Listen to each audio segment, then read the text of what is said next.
Operation Domination is underway. The ultimate game plan to dominate your NFL experience. With your hosts, Dan You gotta be confident about your Achilles when you Chase show up. Thornton, Yeah, I mean, I got him. Chris Hearing Dowhouse, about these are pointless in fantasy in the sense and that Adam LaRue. Don't hope to win. Be great and dominate. All right. Welcome back into another edition of Operation Domination on your favorite podcast apps. Make sure you download us everywhere and check out our YouTube channel on the Fantasy Football Advice Network at FF Advice Net. We are out of May. We are into June. As we transition closer to the actual season, it's time for a little best ball talk. As always, I'm your host, Dan Mader, joined here with Chris D, Chase Thornton, and of course, Adam LaRue. Just recently moved away, Adam. You're far on the screen. You're far away physically. It's okay, though. This is why we do things remotely here on the show. We got a great one in store for you guys today. Chris is going to lead us off and be our man of the day. Yeah, Dan. So we're at the time of the frame season where we've kind of wrapped up. We talked about Dynasty a couple of weeks ago. We had our draft. We're looking forward. We better not be drafting and redraft right now. We tell you guys constantly, make sure that you're doing your redraft leagues. Wait as long as possible to have those. But you still kind of want to be fantasy relevant. We can't do best ball yet, but what we can do is our man Chase brings the man to the table. And Chase, what can we do when it comes to best ball? I should actually say, first of all, what attracted you to best ball, Chase? What got you to be one of our best ball guys that, is able to help us week in, week out and set some of these awesome lineups preseason? Well, for best ball, I originally signed up for it, honestly, just to gain experience when I started writing and podcasting about fantasy football years ago. But I found I really, really enjoy it because it kind of helps me get my drafting and my competition fix in the off season a little bit. You get the short window, a little longer window in my leagues because of how the sites run, but you get that short window of rookie drafts that kind of whets your appetite, and then you get into best ball, you can really nail it. But then I think what draws a lot of other people to it too is that it is just that. It's just draft only. There's no management. If you want to, you can periodically check in on your team, but you don't have to. But being draft only, it means you have to prepare and you have to study and you have to be on top of your game for the draft to be successful. You have to nail your draft. So it's good pressure practice for you against other people, against real people. Most of the sites you're playing for money against real people. So you're drafting against real people. And it allows you, it's not a one for one analog with redraft in terms of their ADP and rounds guys will be going in. But it should give you, if you do enough drafts in best ball, it should allow you to gauge where guys' relative values are vis-a-vis the public there and how other drafters are seeing these guys in terms of their value. So you might have an idea of, somebody you could keep an eye on early that you might need to go earlier on. Guys, you can wait a little while on. So I think best ball is really useful for all of those. Plus, it's just fun as heck. Plus, you can win some money. Well, yeah, Chase, to that point real quick, and I wanted you to kind of, talk a little bit about, but when it comes to best ball, I think right now we talked about, starting the show, that we're kind of in a dead season. So you want to take advantage of the knowledge that you do have. You want to take advantage of making some money possibly and using some of these advantages. But when it comes to best ball, what is some of the things that the benefit outside, of course, making money, but what are some of the benefits that maybe you playing this versus just waiting for it to play, DFS when the season starts, or just waiting to play a redraft league? What will be some of the benefits of getting people involved in best ball right now? Well, like I said, first off, it kind of helps you through this more or less dead season. I mean, we don't have anything really going on NFL news wise right now. We don't have, most people, a lot of leagues have already done their rookie drafts. But again, it gives you that opportunity to, get into the weeds on some of these guys and see where people are people are ranking them, where they're drafting them. We won't have as much information for best ball as we will for DFS once the season gets closer and once the season starts. But it does give you that opportunity to get into it and really study these guys and then use that knowledge, like you said, and see how you like your team shaking out. So. Well, so Chase, for your knowledge, for DFS, you're our DFS guy for this show. How does DFS maybe transfer along, or maybe it doesn't transfer? What do you see kind of the benefits, or I'm sorry, the similarities between DFS and playing best ball? I think the differences, the comparison between best ball and DFS is actually really similar in terms of the idea that you're basically looking for all upside. All right. In my opinion, just drafting safe floors doesn't get you as far in either format, in my opinion, because everybody's going to be drafting good players. So in theory, everybody's already got the safe floor built in. I'm looking for guys for breakout performances in both of those, and stacking your roster. Some of the roster building requirements can apply to both. The biggest difference, in my opinion, is I kind of mentioned it before. You're going to have more up-to-date information for DFS.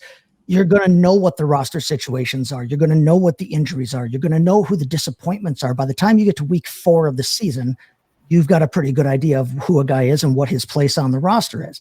Right now, we're all speculating whether it's going to be RJ Harvey starting at running back in Denver, or whether they're going to sign J.K. Dobbins, who had a meal plan scheduled with them this week. We're not going to know who blows out their knee in the 3rd week of training camp, kind of thing. But for DFS, you'll have all that information. But best ball, again, you're looking for guys with upside. You're not looking for those, steady guys that are going to get you just 10 points a week. You want guys that can explode for 25, 30 points a week at every position. And so I think that's where it's really similar, because that's a winning strategy in DFS as well. Adam, when it comes to Dynasty, do you see any things that are kind of similar or transfer when it comes to your Dynasty knowledge, or maybe some of the differences maybe you see when it comes to your rankings when it comes to Dynasty versus best ball? Yeah, I mean, I definitely think that there's more different than there is similar. I mean, really, if you were to put redraft in the center, best ball is off to the left and Dynasty's off to the right. You talk about consistency. I want guys who are consistent, not just for the season, but for multiple seasons, ideally in Dynasty, versus just the pop off weeks we talk about in best ball. But where it gets similar, that I think a lot of people wouldn't really think about, is late in rounds. A lot of the guys that I targeted in my rookie drafts, for example, in the 3rd, 4th round, are probably guys who I would consider targeting in best ball, because they're at that point in the draft, late in startups and late in rookie drafts. I'm targeting upside. That is exactly what I'm going for. I don't really want the guy that gets consistently 9 points a week. I want the guy that can give me, hopefully, a burst somewhere at some point. And that's, the same type of thing that you're targeting with best ball. So I'd say in the first, good portion of rounds, they are very, very different. But once you get towards the end of their drafts, they get surprisingly similar. And Dan, what do you think when it comes to redraft? You have strategies to kind of carry through, or some things that maybe differ?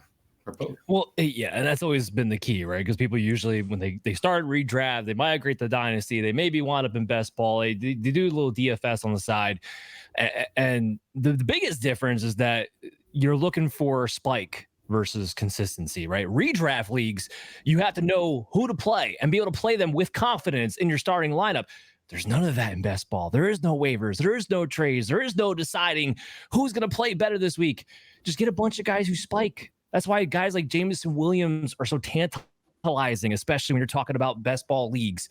Guys who maybe they're going to give you that pop game. George Pickens comes to mind. You're going to get a pop game once every 3 games. But those other games, you don't have to worry about starting them. You just get that top 12 finish in that in that once in a while week. And that will win you your leagues. And then there's also, comboing, which I think has actually kind of tilted itself into redraft to some degree. People are kind of looking at comboing in there too, but it's more effective in best ball leagues too. So there's a few different things. When you're looking to draft consistency, you might be feeling pressure to stay within, the ADP game, maybe even kind of mock what other people are doing around you. But in best ball, you really want to zig while everybody else is zagging. You want to put together something unique. I mean, most people, when you're playing best ball leagues, you're talking about tournament leagues, right? Huge tournament leagues in order to win money. You have to find a way to be unique. Everybody and their mother wants to go heavy wide receiver and quarterback because you can get a bunch of different wide receivers to pop, right? That's the idea of thinking. But as a result, especially if you did this last year, if you went robust RB and broke the bank, you won everything because nobody else was going robust RB and it wound up being a running back year as a result. I'm not telling you to definitely do robust again this year. I'm saying do that if the value presents itself as such. Zig while everybody else is zagging on that. And look for, if you are going to stack players, you want high octane offenses. That's the other thing with redraft. Again, you're looking for consistency. You're more involved in, all right, who's getting consistent touches week to week? But if I want spike weeks, well, I want players on the teams that are scoring the most points to actually drive that up. I don't necessarily need that as much when it comes to redraft leagues. So there's a few tips for you guys on what the difference is if it's your first time. Yeah, I think they're wonderful tips. And do you guys have some other tips? And you gave me some of the things that are similar, or maybe things that you can kind of carry through. But do you have some particular tips for each of you to kind of share with people as they kind of put together their DFS team? I'm sorry, DFS team, their best ball team. Chase, we're gonna go with you first. Yeah, I got a couple. One is going to kind of piggyback off of what Dan was just talking about in terms of differentiating your lineup and making sure that you're different than everybody else. Especially if you're just starting out. Listen, none of us is going to win Best Ball Mania. You're not going to win the million. Only one person wins those kinds of things every year, okay? And if you're an amateur, you're probably not going to do it at least this year, right? So when you're starting out, play in single entry tournaments that you can afford.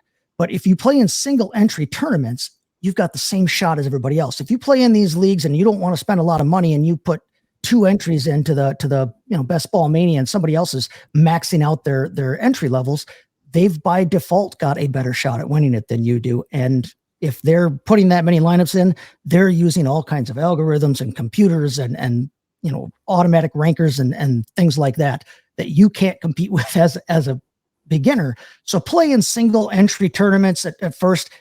Play in, those kinds of formats, even some smaller ones. If you want to get in almost like a league, those are offered on a lot of the platforms, like just against 12 other guys, the guys that you draft against, or the 20 guys that are in the draft.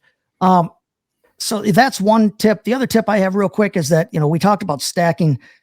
Everybody tends to think of stacking as, they want to pair up, Dak Prescott with CeeDee Lamb. They want to pair up the quarterback with his top receiver. I'm going to tell you that sometimes it's easier to stack a quarterback with his tight end or a passing down back if you got a quarterback who has a really good passing down, running back that he utilizes a lot. A couple years ago, if you were using McCormick, was that it? No, McKinnon. Sorry, I can't. Getting old. I'm older than 43. But if you were using Jerick McKinnon a couple years ago in a best ball league, you got some really nice spike weeks off of him and Patrick Mahomes, and you could get Jerick McKinnon for just about free. If you get a guy that has a tight end as his main target, it might be much easier to pair, your quarterback with that tight end than the receiver. So don't get locked into thinking that you have to stack with the wide receiver. Do it if you can. Look at other ways to stack that quarterback as well. So be unique, and also be unique with the way you put your stacks together as well. Jesus, that's great advice. How about you, Dan? Look, if you're going to play best ball, it's fine to do a single entry tournament, but don't just have one team. If you're going to play best ball, get multiple teams, and therefore you want to actually spread out your portfolio between your players. In one league, maybe you take the guys you think are the best players available to you. That's perfectly fine. In another league, maybe you want to take a bunch of shots. Maybe you have a mixture of the two, but spread out your ownership ratio. I mean, a lot of these sites that you play on, I'm not going to mention one by name, but they do let you know exactly how many shares of each player that you do have. And the reason I'm not going to mention my names, because you guys need to be going to drafters.com. Okay. In the description, you're going to have a link there. You're going to go to our league here at Operation Domination. You'll be able to take on us. If you use the promo code FSAN, you'll get a 100% match up to $100. As long as you put in a minimum of a $20 deposit, you can go ahead and take us on in that drafters.com league. So look for the link in the description below, whether it's on your podcast or on your YouTube channel. That's the best ball site you should be using. God. All right. Well, speaking of Adam, do you have any tips that you want to share for people to how they're going to go dominate out there this week in best ball? Adam, you're muted. Don't be the herd. Rookie behavior. Yeah. First of all, don't mute yourself. It's preseason behavior. It's okay. It's only June. We're getting put in the form here. All right. Never mind that we haven't taken a break all year, but we'll put that aside. Dead period, dead air. It's all the same. Look, I guess I would just kind of piggyback off of what Dan said a little bit and say that, look, if things just don't go great your first year, like that's fine. Don't be discouraged and just keep going after it the next year. I mean, there's any gambling or anything similar to that. There's some points of diminishing returns, or maybe you don't keep going after it. But look, it like anything else, there's a learning curve. It is a different strategy. I know for me, it was tough. Like my first 2-3 years doing best ball were not the best. Thankfully, I was doing well in other fantasy formats, so it didn't matter that much. But it's a learning curve. There's a much different strategy, and it is very different. All right, so it's definitely a different strategy. So to kind of wrap it up from what you guys are saying, you be unique. Want to make sure that we kind of have looking for our different ways we can cut our combos together. We want to make sure that have a variety of different leagues that we can kind of join. I think Dan made some great points, and one of the things I like to kind of point out as well is cool thing about best ball is there's all kinds of different pots to kind of buy into. So you can spend as little as 10 cents all the way up to hundreds of dollars. It's up to you what you kind of want to play and how much you want to commit to it. And I think Adam's kind of speaking about as a rookie, if you're just getting into it, don't be afraid to play in a lot of cheap leagues. Just practice this year, see what you kind of do, how your roster together. I think one of the key things we're going to talk about as we're getting to the players now, some of the guys that we want to target is how do you kind of put this roster together, guys? Is it something that we want to make sure we have lots of depth? I know we talk about having boom players, no matter what kind of our strategies or backgrounds are in. We'll not find those guys who are going to boom week to week. But what are some other things you need depth? You have certain positions you're kind of targeting. So we're going to kind of dive into the players and give me some advice about how we're building our rosters. We're going to kick it off. For one, you want to make sure that you're looking at the positions that you're drafting, and you don't want to have it's important in best ball not to have like all of your bye weeks in the at a position at the same stack, because you can't fix that later on. If you have all of your running backs with a bye in week 5, you are punting week 5, and that is not going to win you the championship. It's just, that's how it is. So you have to make sure that at the very least, in a perfect world, and it's not going to be a perfect world, but if everybody stays healthy, you'll be able to have the minimum number at each position every week. If you have a super flex league and you only draft 3 quarterbacks, but you don't have 2 of them with the same bye week, you have 2 of them with the same bye week, there's a week you're only going to have at most 1 quarterback, and that's going to put you at a disadvantage. So you want to pay attention more so than in redraft, where you have a month to figure it out. You can walk out of the draft and redraft with 3 receivers, 3 of your top receivers with the same bye week. You've got a month to figure that out. But in best ball, there's no figuring it out later, and that means you've punted a week, and that puts you at a disadvantage. So keep an eye on that for one. For two, to kind of go along with what Dan said in terms of building your roster, keep an eye on what the rest of the league is doing. If everybody's going early on wide receiver, zig when they zag kind of thing, but then that means that you probably have to take more shots at the position that you have chosen to wait on. If you take 3 running backs in your first 4 picks, you're probably getting 3 really damn good running backs. You can probably afford to wait a little bit on picking up any more of those. You may only want to carry 4 or 5, but you're going to want a lot of shots at wide receiver because now all the top guys are gone. You have to find the spike guys at that point. So understand what's happening in drafts in your league, but then also understand how that has to affect how you construct your roster and how you build your lineup going forward in the draft. All right. So speaking of putting that roster together, Dan, what's maybe an early round player that you're going to kind of target? Let's start with a pass catcher that maybe you have there that you're trying to build your team around. What's the guy that your position that you're targeting early on?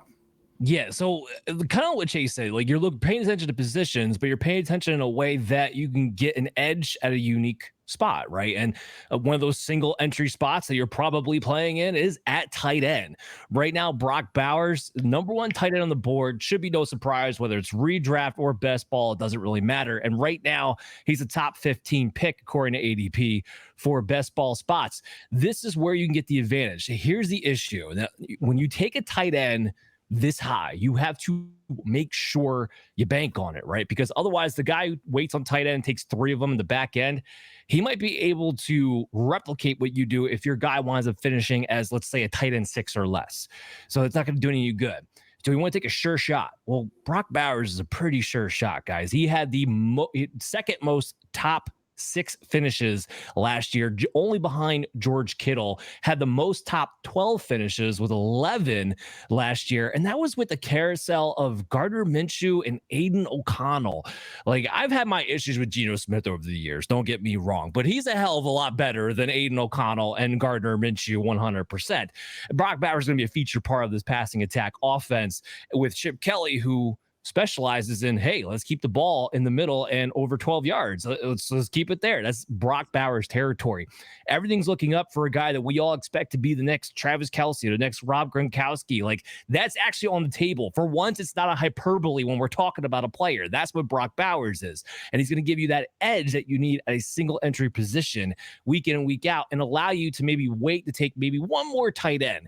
And therefore, it offers you roster flexibility on Brock Bowers, because I don't need to take 3 if I have Bowers. I'm going to take one more to kind of back him up and open up a spot for another position. So if I'm looking early, I'm looking unique, I'm looking Bowers' way. All right. Adam, how about yourself? What kind of pass catcher are you targeting, and who is that pass catcher?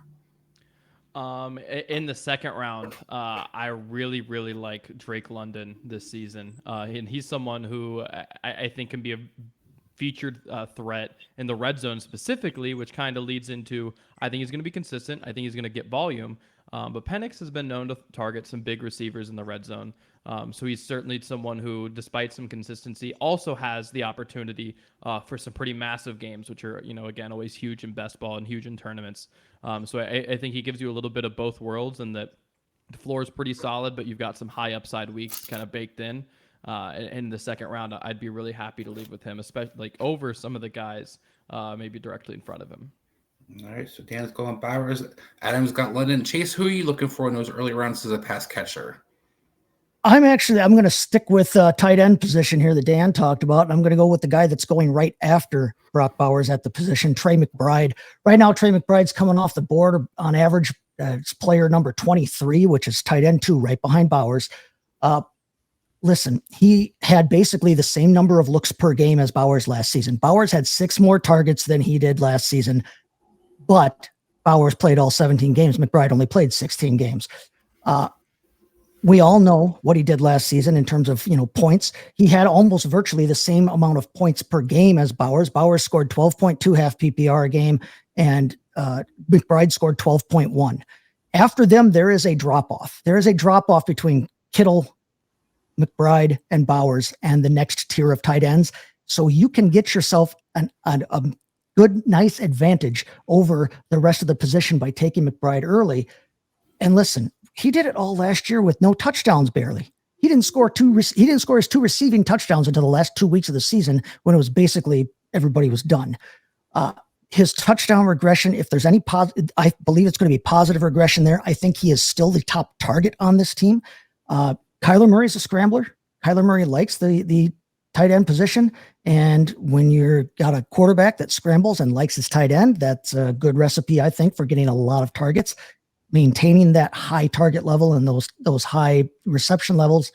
And I got to think he scores more touchdowns this week or this year. So I really like Trey McBride there, because I think you're getting yourself an advantage at that position that you can't necessarily find everywhere else. Well, Chase, I want to back you up here real quick, because you're talking about that positive touchdown regression. His expected fantasy points per game based on his usage last year was number one amongst tight ends at 15.6 points in half point PPR leagues, a reflection of the fact that with the way he was targeted, where he was targeted, he should have scored more. And we started seeing the lid finally get off, towards the end of the season when he was starting to score a little bit there at the end. So if there's any positive regression, which I agree there absolutely should be, I mean, Trey McBride could rival Brock Bowers as the number one guy worth that 23 pick. I totally agree with that. So we got 2 tight ends and a receiver as pass catches were targeted early.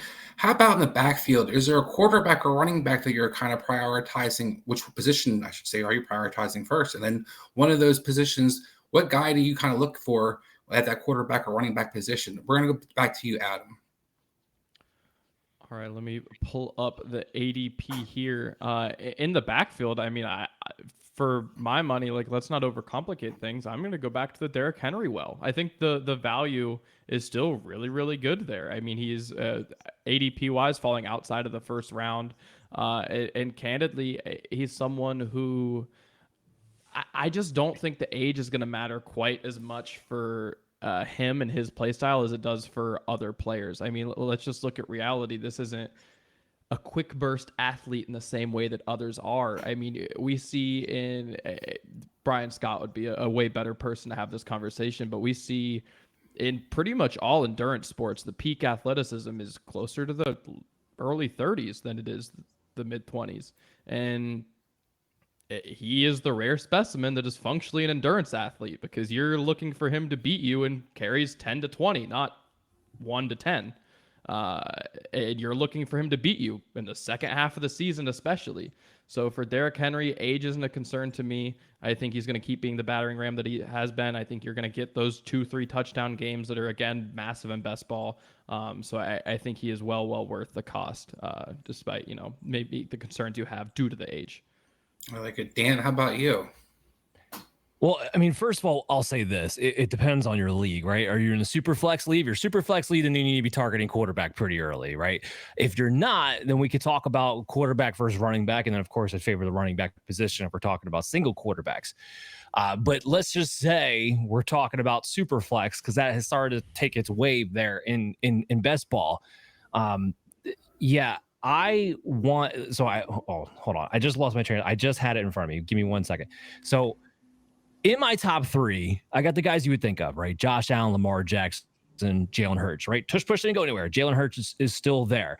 And then we're talking about the throwers, Joe Burrow, Patrick Mahomes, Jaden Daniels gets thrown into the mix because of his rushing. I got Justin Herbert there at number 5. This is a guy you don't have to take in the first round necessarily. For super flex leagues, you can take him maybe in that second round. They added Trey Harris. You already have Lad McConkey. I feel bad when I bring up the fact that he can run, because I think we all know he can. He looks for every reason not to, though. So I don't want to factor that in too hard, my fantasy, process. But it is a factor that he can do it. He basically what you're looking for out of a guy who has the potential to be a QB1. Can you average 2 to 3 carries per game as a quarterback? If you're an elite thrower and you can get 30 plus touchdowns and 4,000 yards, can you average 2 to 3 carries per game? Herbert could easily do that. He fits every base parameter you're looking for out of potential QB1 candidate. Second half of the season last year, guys, the dude was on fire. He was in the top 3 of quarterbacks the second half of the season from week 10 on, because they finally release the offense into Justin Herbert leading the way instead of just the balanced attack that they were getting at. Now, part of that was the backfield. They are going to be better in the backfield. They are going to be more talented, but they're also going to be more talented at wide receiver. They should have one of the best offensive lines. Remember, I was talking about those high-octane offenses that you want to stack? It ain't going to be that hard to stack Justin Herbert and a Trey Harris type, or even Justin Herbert, Lad McConkey's not going to be that difficult either. So Herbert's somebody I'm going to target pretty early for quarterbacks. Yeah, that's a good one. I like to point out that, that he's not the kind of prototypical athlete we think of as a rusher. Dan, we made some good points. You see Brock Purdy kind of make some yards here or there using his legs. You don't necessarily have to be a great athlete. You just need to be kind of productive here or there and get you some touchdown rushing here or there. And just Herbert did that last year.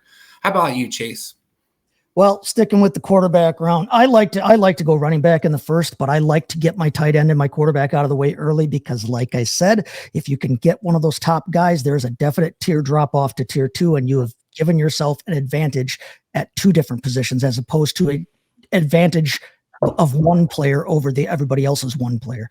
So what I like to do is at that 2-3 turn, again, take Lamar Jackson. He's going 25th off the board on average right now. He's the quarterback 2 behind Josh Allen. He outscored Josh Allen by 3 points a game last year. All right. He is about as sure a thing as there is in fantasy. Every week, he had 4 games of over 30 points last season, but he didn't have a single game below 14.9 was his worst week. And most of his other weeks were in the mid 20s. This dude is just about a sure thing. Plus, he's got the potential for the spike weeks. He's a running quarterback that you want. You know that he's passing. He's also got DeAndre Hopkins this year, which I think will help a little bit in terms of, being able to put a little bit more fear into defenses than his wide receiver 2s have done over the last few seasons.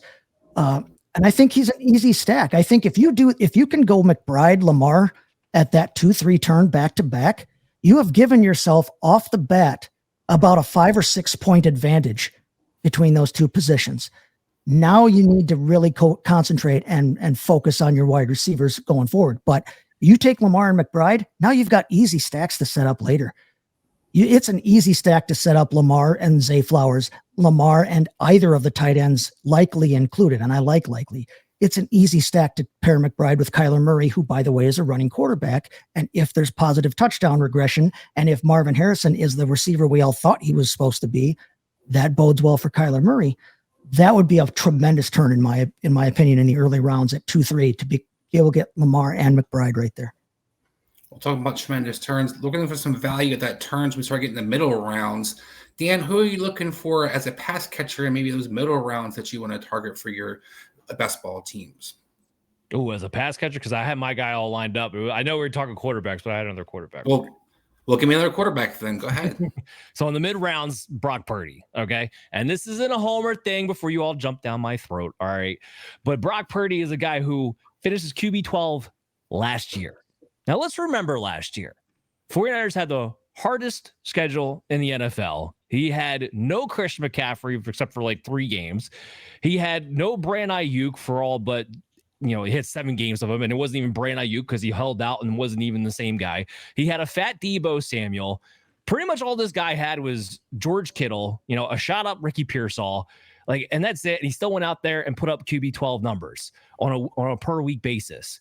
And he only had 21 touchdowns as a result of all that. Well, this year you have a Ricky Pearsall surge at the end of the season. You have Juwan Jennings, who had a breakout year last year. We still have George Kittle back in business with an extension. You have Christian McCaffrey back. And that's the big key. And the easiest schedule in the NFL.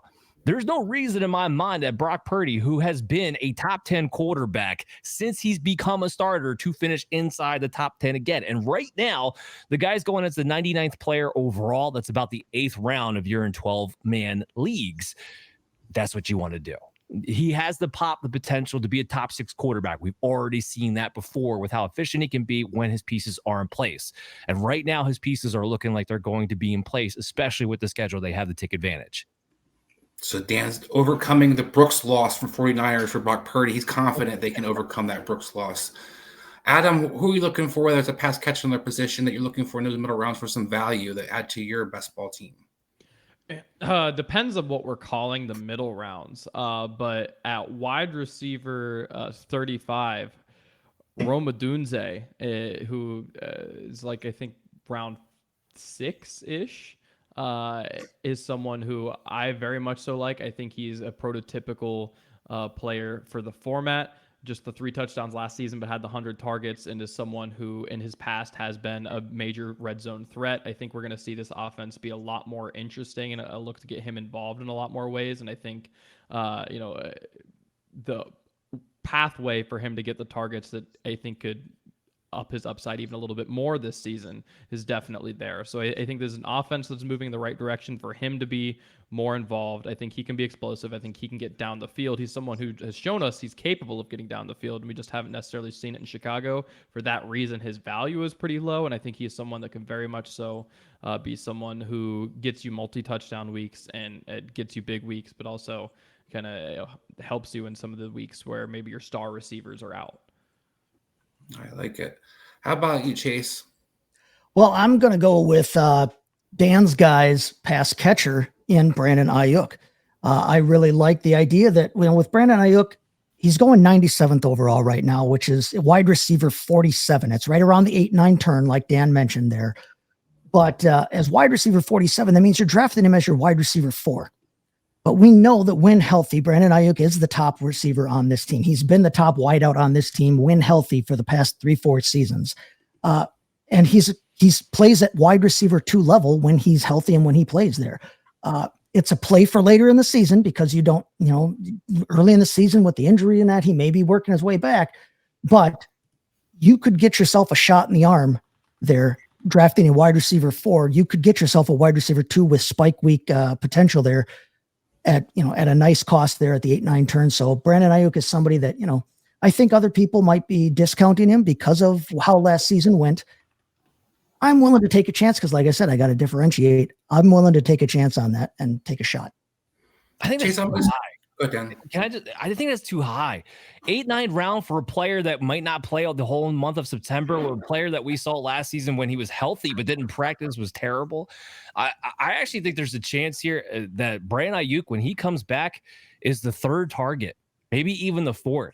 It could easily be Kittle, McCaffrey, Juwan Jennings, and then Brandon Aiyuk. Maybe even Ricky Pearsall if he takes off early in that. And that there's a lot of bad vibes right now with Brandon Aiyuk and the San Francisco 49ers that go beyond just the injury.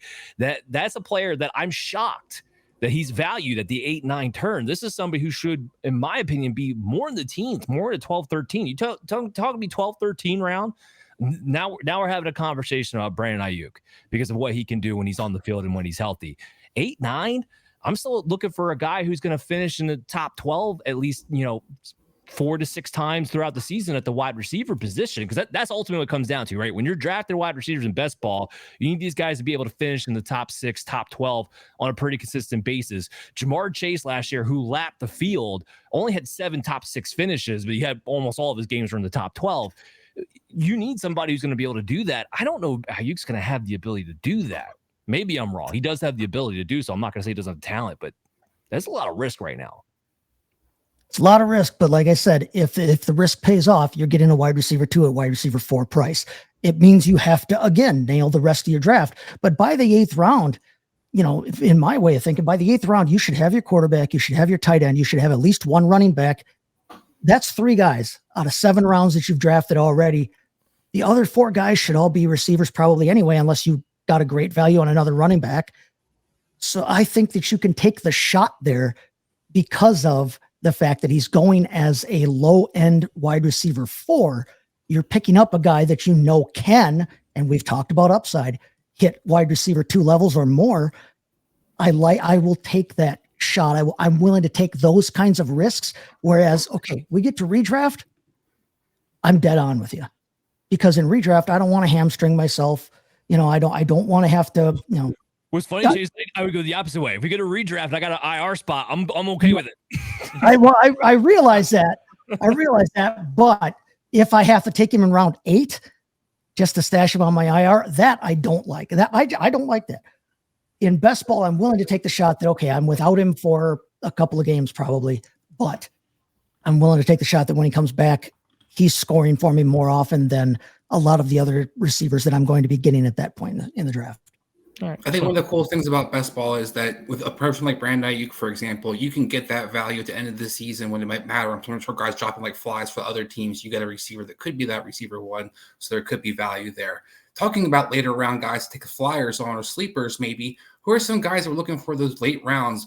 Are you aiming to get depth? Are you aiming for the upside? We talked about a lot in this show. What kind of targets are you aiming later on in your best ball drafts? We're going to kick it off. Start off with you, Chase.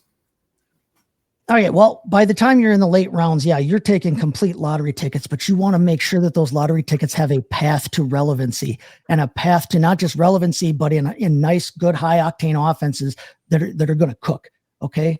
So I'm willing at that point to take a shot on a guy that I've been high on and I continue to be high on, even though he didn't have a real great year last year.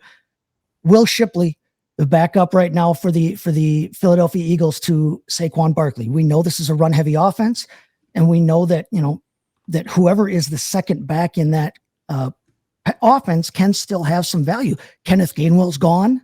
I don't think that A.J. Dillon poses any real threat to Will Shipley in terms of a running back, standing behind Saquon Barkley. I think, I talked about it when he was drafted. I think his skill set is really Austin Eckler-like, which I like the idea for a spike week out of that. If Saquon goes down, gets hurt, and he has to step up to the plate, I think that there's potential there for the same kind of spike weeks that we have seen out of other, backups that get the lead job. So that's one that I like. And he's going at 199th as running back 66. So he's going very, very late. There's only in an 18 round, 12 team draft, there's only 216 players going. He's going at 199. That's the kind of thing that I'd like to take a shot on. All right. Adam, what kind of player? Pardon me. Even if, and it maybe even especially if I don't have Saquon as my starter, because now I've added a starting running back if Saquon does go down. Adam, who are you targeting in those later rounds to add to your best ball team? It's my turn to talk about Kyle Williams this week. He's someone who I definitely think fits the mold as a guy that I'd like to target late in best ball drafts, as someone who it could absolutely take a good chunk out of the receiver workload in New England. Look, I mean, we've already seen things aren't looking great with Stephon Diggs. Yeah, exactly. I was figuring out how I was going to word that one. But look, we'll see what happens with Stephon Diggs, also coming off the injury, also aging. Wasn't quite his dominant self the last little bit that we've seen him, including the last half of his last season in Buffalo. And I like Pop Douglas, but the rest of these guys are guys in New England. So Kyle Williams certainly enters a situation where he can make a name for himself.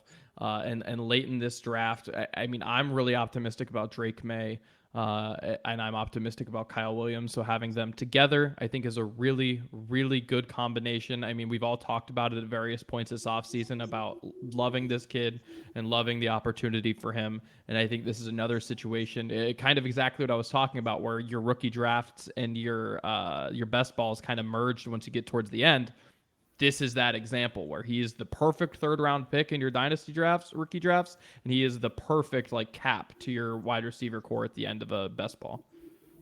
I like it. Dan. Yeah, so remember when you're doing best ball leagues, you're drafting 20 to 22 rounds here. And what I'm completely shocked by, especially given the history here, especially given all the hype of this team, going into the offseason, Roschon Johnson's getting drafted in the 17th round at the moment. How is that even possible? The guy is right now a bare minimum, a premium handcuff to DeAndre Swift, who has an injury history we know is light, right? And also, when you added the history with Ben Johnson, remember, Swift got run out of town Ben Johnson's first year as the play caller for the Lions. He was still effective, by the way, during that stretch, but he was run out of town the following season. What Ben Johnson likes to do, he likes to have his thunder and lightning, right? He's proven that with David Montgomery. Before David Montgomery was Jamal Williams. He wants that thunder. He wants that guy he's going to lean on in that particular role inside the 5-yard line on early down, short yardage, and grind them and use, the Swift type, the Jahmyr Gibbs type as his lightning bag to play off of that. And he's going to give the backfield plenty of touches. I think people don't realize that he doesn't run a ton of 3 receiver sets. Ben Johnson actually favors having, 12 personnel or fullback in the backfield. That's what he favors to do. And it sets up the running backs really well. Roschon is already an efficient scorer. He had a 10.9% touchdown rate last season. We already know he can fill that role. And he also had a team high 40.9% of carries inside the 5-yard line as well. It's easy to see him at the very least, become Jamal Williams, bare minimum. Maybe he doesn't score 18 touchdowns. Maybe Chicago's not quite the high prolific offense Detroit was Ben Johnson's year that year. But they're going to be better than they were last season. I can guarantee you that. He's going to get those carries over DeAndre Swift. And what happens if they decide, you know what, Swift, I still don't like you because I don't like you. You don't finish runs enough. What if Roschon Johnson takes a step up because it's a different blocking scheme that Roschon actually favors in? I still think this guy has some talent. Remember, he was a quarterback later in his career, converted to running back. It takes a little more time. The fact that he's going 17th round, I see nothing but upside at that position. I do love the interior of that Chicago line. All right, real last one. One of the positions you guys gave really early was tight end. each of you give me somebody, maybe it's a middle round or late round tight end. If you're not getting that tight end early, who is a tight end maybe you're targeting in that mid or late round? I'm going to go to you first, Chase. Zach Ertz. I like Zach Ertz still in Washington. He's going 167 overall as tight end 20. So you're taking him as a low end tight end. 2, you're taking him essentially hoping he's your backup. But he is a favorite target there. They like him. Yes, I know that, Terry McLaurin caught a ton of touchdowns last season. I don't know that necessarily repeats itself. I like the idea of Ertz in this offense. They still like him there. I still don't see any real competition for the role that they use him in, for the role that Kingsbury likes to use him in. I don't see any competition there, including Ben Sinnott. I like Zach Ertz there as a late round flyer. When you can get him that late in a draft, go for it. And a chance that Taylor McLaurin might be out, to that contract. Who knows what happens with that moving forward? How about you, Adam? There's a lot of conversation about who the next guy is behind Mike Evans while Chris Godwin's hurt, whether it's Amika Ibuka or it's McMillan. But what if it's just Cade Otton again? Like, what if that continues and he's the tight end 23 in best ball? I mean, if I can get someone who is getting the targets that he was getting when he was just behind Mike Evans for the first half of the season, like that feels like good value to me when we're talking about getting him in one of the last 2 to 3 rounds. That's a good, interesting one. We saw that, Rams used tight ends. Appeal on the floor for Mike Evans. I mean, just to point this out here, Cade Otton didn't do anything when those guys were on the field. Both of them had to come off for him to get targeted the way he did.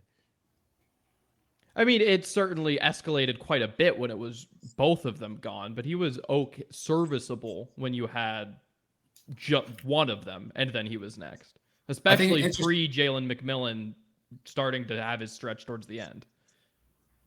Like I said, I think an interesting comparison to call is we kind of happened with the Rams, where you saw Tyler Higbee and Everett kind of pop out. They still had receivers, but then all of a sudden the tight ends were prioritized differently than they were previous regimes. So it could be something that happens. It's an interesting one. How about you, Dan? It's Hunter Henry. He's tight end 22 right now. And this kind of piggybacks on Adam's point about Kyle Williams. We have a talented quarterback with a coach that we know what he wants to run, where he wants to target on the field. And we have 3rd round pick Kyle Williams. We don't know what's up with Stephon Diggs and Hunter Henry. And those are your really only established options there. Hunter Henry last year, I don't think people remember this, but he was 8th in yards, reception yards to the tight end position. Like, I think people think it just loses them a little bit. He had a pretty healthy 17.9% target share. Josh McDaniels features the tight ends. Wherever he goes, tight ends get targeted. It doesn't matter. They don't have to be Rob Gronkowski in order to get targeted in his system, especially in the red zone.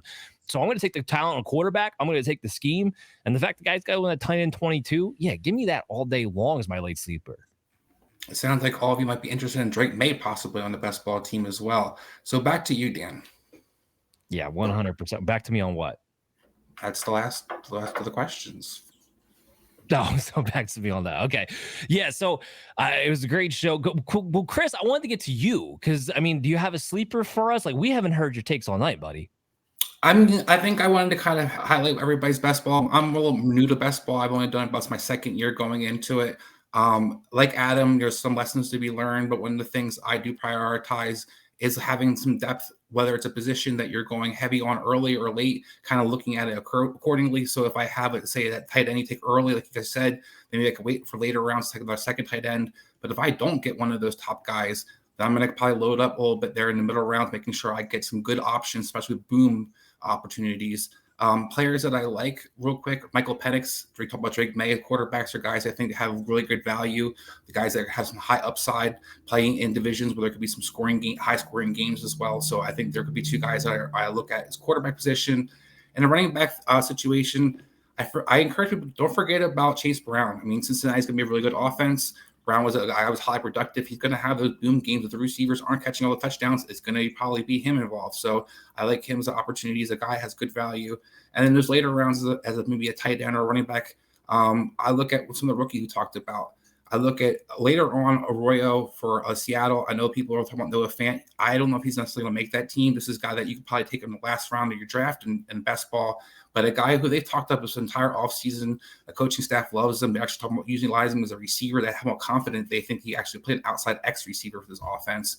So there's a lot of ways he can kind of boom as the season progresses. He's a guy that I would look at for a late line flyer. If I have one of those top tight ends you guys talked about, if I have a McBride or I have a Kittle or I have a Bowers, I think he could be some guy who could fill in there as well on that key bye week as you guys talked about. So that's some of the guys I'm looking at, whether it's early or late rounds. That is funny to me. Elijah Rose, the X receiver, because somebody has to play X receiver. Someone's got to play on the perimeter. Somebody's got to go deep.